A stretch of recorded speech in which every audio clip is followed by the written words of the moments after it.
The president's concerns were addressed in the ordinary course. The president wasn't caught, as the House managers allege. The managers are wrong. All of this, together with what we discussed on Saturday, demonstrates that there was no connection between security assistance and investigations. When the House managers realized that their quid pro quo theory on security assistance was falling apart, they created a second, alternative theory. According to the House managers, President Zelensky desperately wanted a meeting at the White House with President Trump, and President Trump conditioned that meeting on investigations. So what about the managers' backup accusations? Do they fare any better than their quid pro quo for security assistance? No. No, they don't. A presidential-level meeting happened without any preconditions at the first available opportunity in a widely televised meeting at the United Nations General Assembly in New York on September 25, 2019.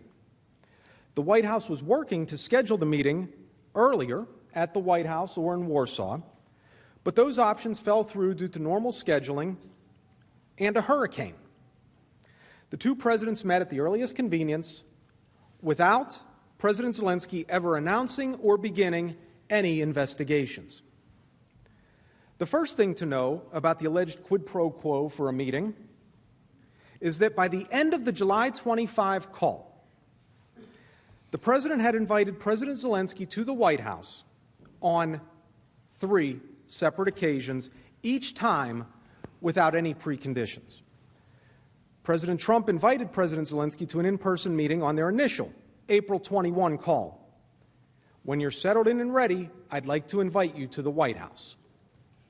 On May 29, the week after President Zelensky's inauguration, President Trump sent a congratulatory letter, again inviting President Zelensky to the White House. As you prepare to address the many challenges facing Ukraine, please know that the American people are with you and are committed to helping Ukraine realize its vast potential. To help show that commitment, I would like to invite you to meet with me at the White House in Washington, D.C., as soon as we can find a mutually convenient time. Then, on July 25th, President Trump personally invited President Zelensky to participate in a meeting for a third time. Whenever you would like to come to the White House, feel free to call. Give us a date, and we'll work that out. I look forward to seeing you. That's 3 separate invitations for a meeting, all made without any preconditions. During this time, and behind the scenes, the White House was working diligently to schedule a meeting between the presidents at the earliest possible date. Tim Morrison, whose responsibilities included helping arrange head of state visits to the White House or other head of state meetings, testified that he understood that arranging the White House visit with President Zelensky was a do-out that came from the president. The House managers didn't mention the work that the White House was doing to schedule the meeting between President Trump and President Zelensky, did they? Why not?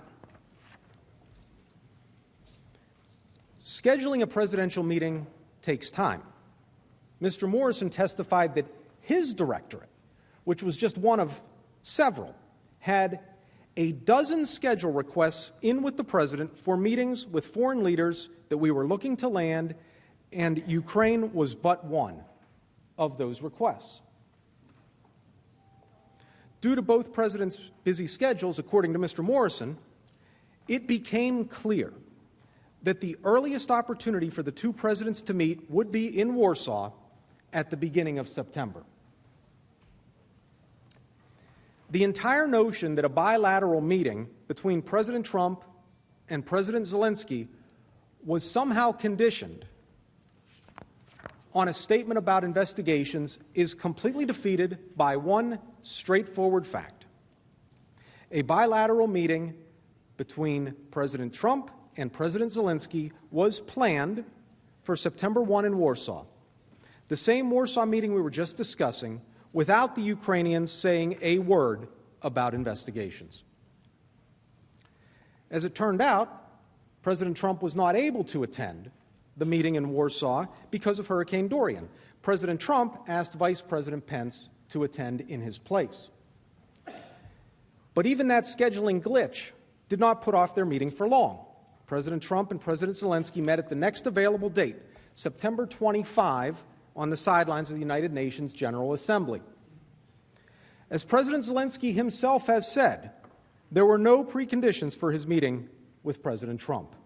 Those are his words, no conditions. So, you're probably wondering, how could the House managers claim that there was a quid pro quo for a meeting with President Trump when the two presidents actually did meet without President Zelensky announcing any investigations? Well, the House managers moved the goalposts again. They claimed that the meeting couldn't be just an in-person meeting with President Trump. What it had to be was a meeting at the Oval Office and in the White House. That's nonsense. Putting to one side the absurdity of the House managers trying to remove a duly elected President of the United States from office because he met a world leader in one location versus another, this theory has no basis in fact.